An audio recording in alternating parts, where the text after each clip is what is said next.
Okay, we're back with Eric Hunt from Owen Cyclery. I'm not going to be in this video much, but you guys have heard me make comments about my bottom bracket, squeaking a lot, popping, crackling, and you know, as you guys know, I wash my bike a lot, or you may not know this, but Jason always gives me a hard time for how clean it is. I think I've ridden this outside twice since I washed it, and I usually wash it about every 3 to 4 times. So I don't know if that impacts, Eric, the bottom bracket, but chain wise, we're gonna talk about the chain as well and whether it needs to be replaced, and if it does, we're gonna put a new chain on it.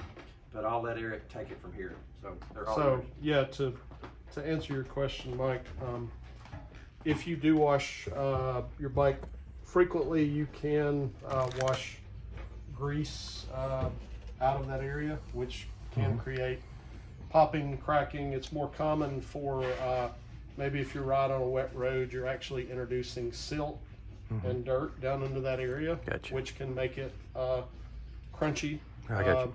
So what we're going to do is break this open. This is a press fit bottom bracket on a Cannondale, which is very much notorious for making all sorts of noise, and it requires quite a bit of service. We normally wouldn't clamp our bike here, but since we have a camera rig, we're going to very lightly clamp on the seat tube there. So I'll show you guys how to take this apart, what to look for. But first, the simple part, we're just going to look at Mike's chain. We have a tool that actually measures the chain for stretch. Now, a stretch bike chain does a couple of things.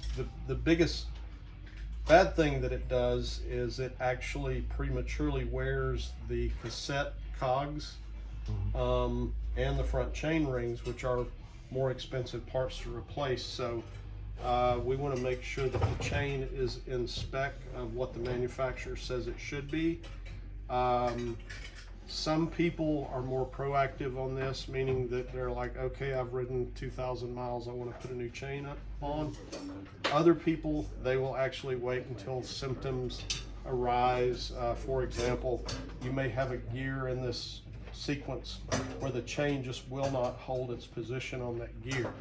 And what's happened there a good bit of the time is either the cog is so worn out that it no longer works, or if you do replace the chain, you'll notice maybe 1 or 2 positions, and it's usually in the middle of your cassette. You'll notice that the chain just will not hold those positions with a new chain. That's a very strong indication that you do need a complete new cassette to go with that brand new chain. So it's a better idea to be proactive with the chain and check it periodically. I have a chain tool here, which there's a lot of different varieties of these, and basically you have 2 pins located on this on the body of this tool with a little dial indicator. And the dial, I'm going to place it in the chain, and it's going to give me a reading of how much wear is between the links of the chain.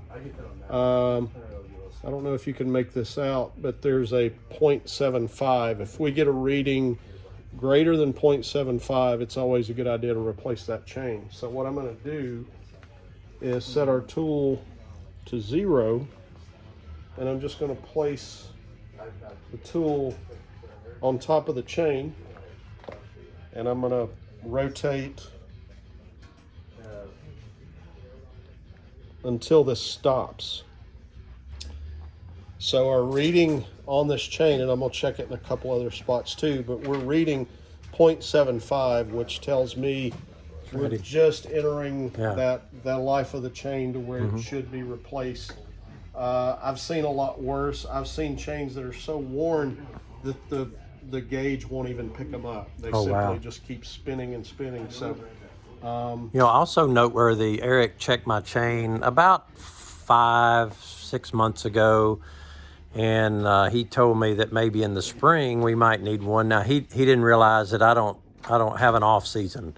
you know, that I'm riding all the time. And then he said, well, maybe at around Christmas or a little after Christmas. So find yourself a bike shop like Eric that will not just be so quick to replace parts on your bike when it's that close. You know, there's always an integrity level there, and so you just make sure that you find you a bike shop that's kind of like Eric. Yeah, and it's it's good if you take a bike in to get tuned up at a shop.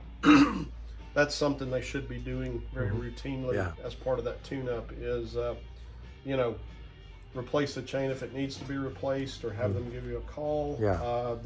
You're basically preserving more expensive parts. Yeah. If you have those chains checked periodically. So Very good. I'm gonna take the chain off this bike. Always best to do that with Yeah, down in the bottom gears. all the tension off of both left and right shifters. And I'm looking for his connecting link.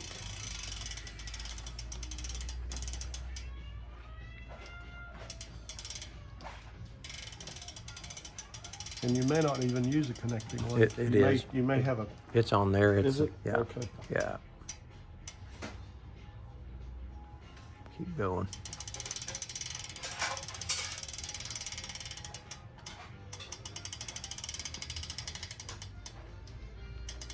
You're getting close. See it? Keep going.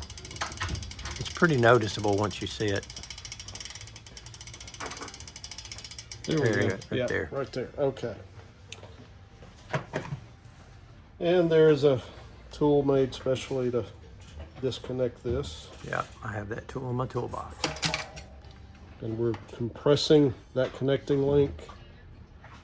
Whoop, and you have a left and right side that essentially come out. I have some extra of those if you need them. Okay. Those should work though on the next chain.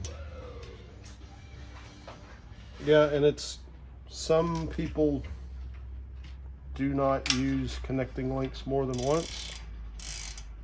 Other people do. It's up to you. Whatever you think. I trust you. I would say let's put a new one on it. Okay. All right. And this is an 11 11 speed speed, bike? yep. Okay. Now, Mike rotates his chains in and out on his bikes, and he brought us 2 chains that he has used, I guess at some point, Yeah. on the bike. One is probably newer than the other. Yeah. So I'm gonna lay these out, and I'm gonna essentially check them and see how stretched they are.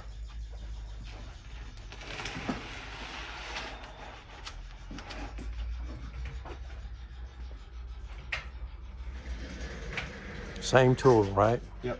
Same tool we used with the chain on the bike. I'm So guessing this one is at 0.5, so we've got some life left in that one. it. Set our tool back to 0. That one's probably newer. I'm guessing. It is slightly less than 50%. So yeah, this one Okay.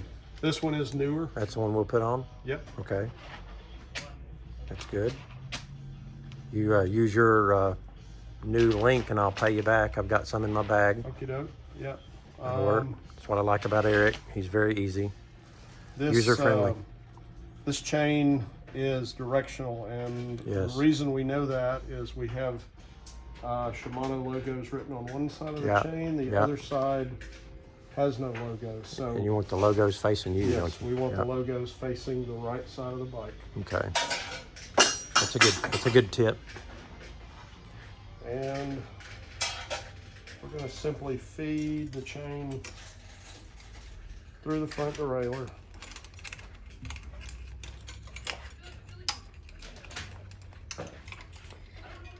Lay it on that highest cog on the cassette. And I'm I'm gonna leave it right there for a minute while I go grab a Okay. connecting link. Okay.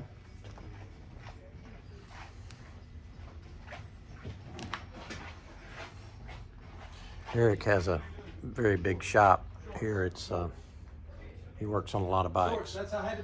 He actually rebuilt this this rear wheel, put a new hub in, respoked it.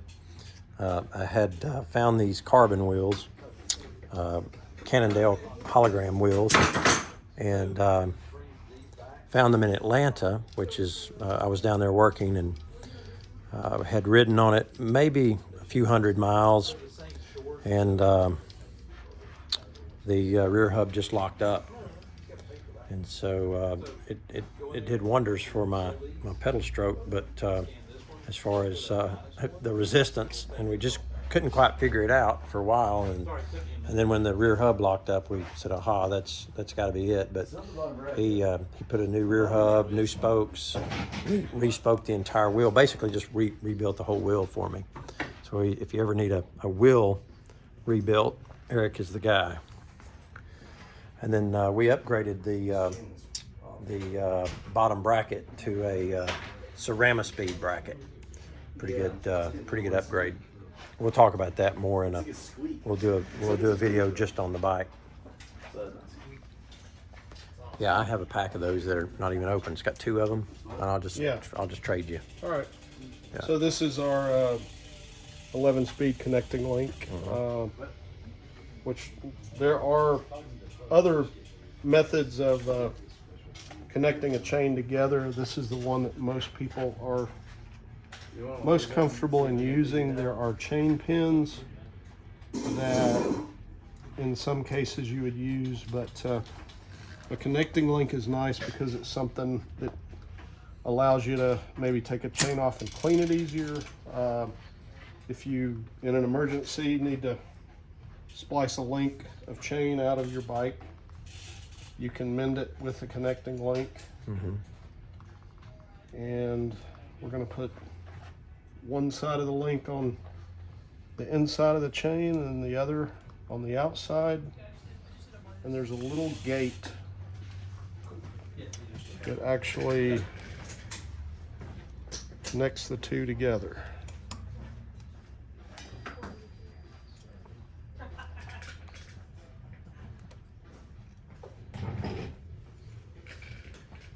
Close up of that. So there you go. You can see the new link. And this is a little trick that I like to do with these.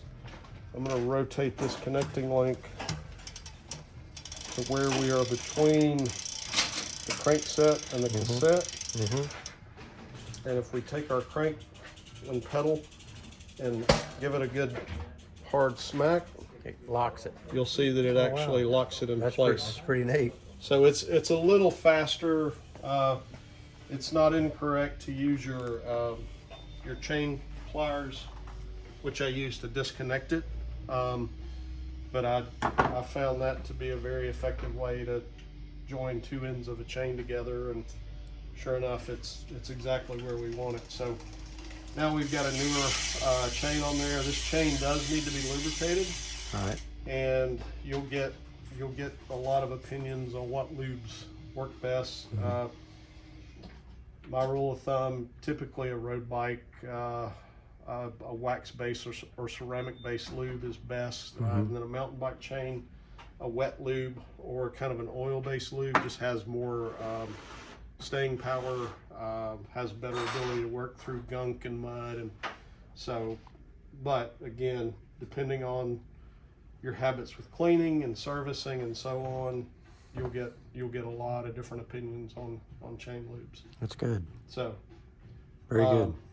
Now before we lubricate this chain, we're going to go ahead and take the bottom bracket.